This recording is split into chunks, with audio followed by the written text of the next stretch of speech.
पुढची बातमी एका संघर्षाची आहे। राज्याच्या राजकारणामध्ये विखे आणि पवार संघर्ष हा गेल्या अनेक वर्षांमध्ये सगळ्यांनी पाहिलेला आहे आणि त्याच्यानंतर नेमकं काय घडलंय तर पहिल्यांदाच पवार कुटुंबातली व्यक्ती विखे कुटुंबियांच्या कार्यक्रमाला अतिथी म्हणून हजर राहिल्यानं चर्चांना उधाण आलं। अहिल्यानगरच्या लोणीमध्ये उपमुख्यमंत्री सुनेत्रा पवारांनी विठ्ठलराव विखेंच्या 126व्या जयंती दिन कार्यक्रमाला हजेरी लावली। विशेष म्हणजे पुरस्कार सोहळ्यापूर्वी सुनेत्रा पवार जलसंपदा मंत्री राधाकृष्ण विखे पाटलांच्या निवासस्थानी हजर झाल्या। यावेळी विखे पाटलांच्या घरी स्नेहभोजनाचा कार्यक्रम आयोजित करण्यात आलेला, त्यामुळे भविष्यात विखे पवार घराण्याचं राजकारण नव्या दिशेने जाणार का हा प्रश्न उपस्थित होतोय।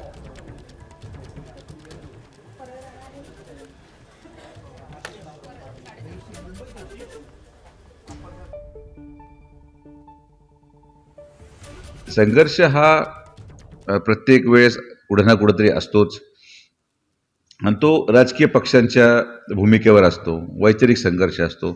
पण आता राजकारणामध्ये प्रदीर्घ काळ आता उलटून गेलेला आहे। स्वर्गीय अजितदादांबरोबर माननीय विखे पाटील साहेबांनी मंत्रिमंडळामध्ये काम केलं।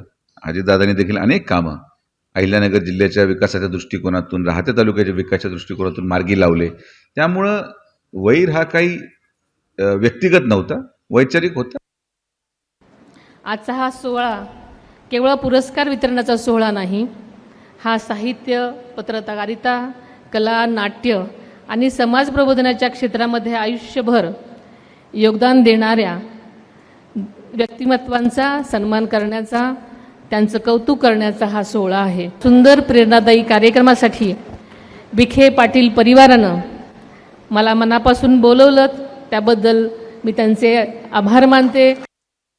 विखे पाटील यांच्या कार्यक्रमांना पवार घराण्यात कधीही कुणी जाताना दिसत नव्हतं। आज मात्र सुनेत्रा पवार विखे पाटलांच्या कार्यक्रमाला गेले आपल्याला पाहायला मिळालं। ही लोकशाही आहे, कोणी काय करायचा त्यांचा वैयक्तिक प्रश्न आहे।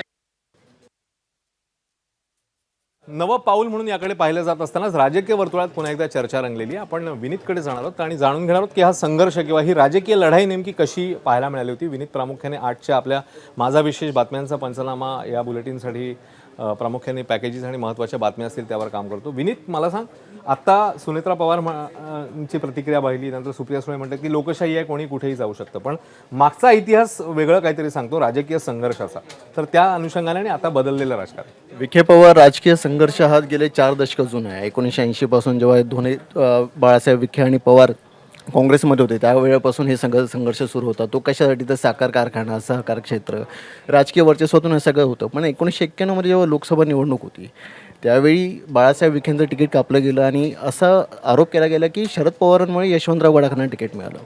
त्यानंतर ही लढाई कोर्टात गेली, शरद पवारांना मतदानाच्या अधिकारापासून वंचित राहावं लागलं, पण ही लढाई पुढे पवार जिंकली। पण हा लढा पहिल्याच पिढीपुरता नाही राहिला, हा राधाकृष्ण विखेंकडे गेला। त्यांचा बाळासाहेबांचा नातू सुजय विखे यांनी शरद पवारांची वय ठरवलं। 2024ची लोकसभा निवडणूक, त्यावेळी राधाकृष्ण विखेंनी सांगितलं होतं की नातू समजून सुजय विखेंसाठी शरद पवारांना एक आवाहन केलं होतं की जागा सोडावी, पण शरद पवारांनी नाही केलं। निलेश लंकेच्या स्वरूपात सुजय विखेला धक्का दिला। त्यामुळे असं म्हटलं जात होतं की शरद पवार विखे वाद अजून हे सुरू राहील। पण आता बघूया, कारण की आता सुनेत्रा पवार विखेंकडे गेले, तर आता पवार विखे हा राजकीय संघर्ष नवीन वळण घेतो काय ते पाहणं त्यामुळे एक वेगळं पाऊल, नवं पाऊल म्हणून याकडे पाहिलं जाते। धन्यवाद विनीत। तर या राजकीय सगळ्या संघर्षाच्या मालिकेनंतर आज सुनेत्रा पवार या कार्यक्रमामध्ये गेले। पाहूया आता, जसं विनीत म्हणाले, येणाऱ्या काळात काय राजकारण रंगतंय।